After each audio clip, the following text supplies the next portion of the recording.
এই দাঁড়াও, এই ঘরে হয়তো তোমার মা থাকবো, নয়তো আমি থাকবো। এবার তুমি বলো কে থাকবে আর কে থাকবে না। এটা কোনো কথা বললা? আমার মাও থাকবো, তুমিও থাকবা, সবাই না মিলেমিশা থাকবো। না, আমি তোমার মার সাথে এই ঘরে একসাথে থাকতে পারবো না। তোমার মা হয়তো এখান থেকে চলে যাবো, নাহলে আমি এখান থেকে চলে যাবো। এবার তুমি বলো কি করবা। আরে ভাই, এটা কোনো কথা? আমার মাও থাকবো, তুমিও থাকবা, কেন, কি হয়েছে? তুমি কারে বেশি ভালোবাসো আমার সেটা বলো। আচ্ছা, তার আগে তুমি আমার একটা প্রশ্নের উত্তর দিতে পারবা? তোমার আমি যেটা বলছি তুমি আগে সেটা বলো। তোমার আমি একটা প্রশ্ন করি, তারপর আমার উত্তরটা আমি তোমারে দেই। আচ্ছা বলো। তুমি তোমার ডাইন চোখরে বেশি ভালোবাসো নাকি বাম চোখরে বেশি ভালোবাসো? আমার দুই চোখেই আমি ভালোবাসি। না, যে কোনো একটা বাস্তব হইব, হয় বাম চোখ নয় ডাইন চোখ, তুমি কারে বেশি ভালোবাসো? আমি দুইজনকেই ভালোবাসি, আর দুইটা চোখই আমার লাগবে। যে কোনো একটা, হয় ডাইন চোখ নয় বাম চোখ। আমার দুইটাই লাগবে চোখ। তো তুমি চোখের ভিতরে বাঁচতে পারতাছো না যে ডাইন চোখ না বাম চোখ। তো আমি আমার মারে মানে বাঁচবো নাকি তোমার বাইসে নিবো, এটা এবারকার তুমি বলো, ঠিক আছে? আমার মারে যেরকম আমার দরকার, তোমারও ঠিক ততটাই দরকার। আমার মা যেরকম আমার জন্ম দিছে, ঠিক সেরকম ভাবে তুমিও আমার জন্য জন্ম নিছো, ঠিক আছে? আমার মা যেতটুকু আমার ছোট থেকে লাইলা পাইলা বড় করছে, আর এখন থেকে তোমার আমার লালন করতে হইব, পালন করতে হইব। আমার মারও আমার লালন করতে হইব, পালন করতে হইব, ঠিক আছে? একটা সন্তানরে যখন তার মা ছোট থেকে বড় করে, তখন বাপ মার দায়িত্ব কি? সন্তানরে বড় করা। তো ওই সন্তানরা যখন বড় হয়, তখন ওই সন্তানেরও কিন্তু দায়িত্ব মারে দেখা, বাবারে দেখা, ঠিক আছে? তো এখন তুমি এতটুকুই বুঝো, তুমি তোমার দুইটা চোখের থেকে একটা বাঁচতে পারতেছো না।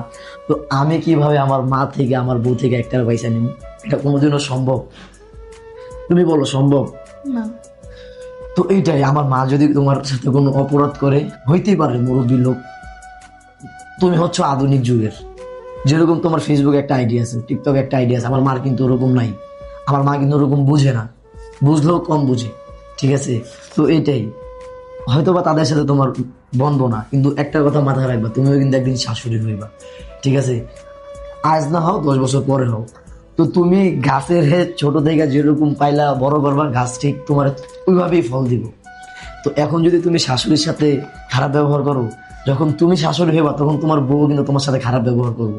আর আজকে যদি আমি আমার মারে ঘর থেকে বাইর করে দিই, কাল কিন্তু আমার সন্তানও কিন্তু আমার ঘর থেকে বাইর করে দিব। আর আজকে যদি আমি আমার মার আমার ঘরে রাখি, তো কালকে আমার সন্তানও আমার ঘরে রাখবো। কথা বুঝাইতে পারছি? আর এই দেখো, যদি এখন তোমার কথা শুই না আমি আমার মারে ঘর থেকে বাইর করে দিই, তোমারও তো একটা ভাই আছে, তোমারও তো বোন আছে, তোমারও তো মা আছে। তো ওই কাল যখন তোমার ছোট ভাই, হ্যাঁ, কিংবা তোমার বড় ভাই তোমার মারে ঘর থেকে বাইর করে দিব, তখন তোমার কাছে কেমন লাগবে বলো? ভালো লাগবো? তো আজকে যদি আমি আমার মারে ঘর থেকে বাইর করে দিই, কথা যদি আমার বোনে শুনে, আমার ভাই শুনে, তখন তারা কি মনে করবো? ঠিক তেমনই, যদি তোমার ভাই তোমার মারে ঘর থেকে বাইর করে দেয়, তোমার কেমন লাগবে বলো? এটা কোনো দিনই সম্ভব না যে হয় মা বাসুক না বউ বাসুক, কোনোদিন সম্ভব? তুমি, আচ্ছা, তোমার যদি আমি কই যে হয় তুমি তোমার মার ভালোবাসো নাহলে আমার ভালোবাসো, তুমি তুমি কি করবো বউ? আমার ছাড়তে পারবা? তার মানে তোমার মারা ছাড়তে পারবা? তাহলে যে তুমি যেটা তুমি করতে পারবে না, সেটা আমি কিভাবে করবো?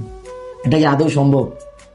আর শুধু তোমার জন্য কেন, পৃথিবীতে এমন বহুত স্ত্রী আছে, তারা একবারও ভাবে না যে তারা শাশুড়ি হইব, কিংবা তারা আজকে মা, কালকে মানে আজকে মেয়ে কালকে মা হইব, আজকে ছেলে কালকে বাবা হইব, ঠিক আছে?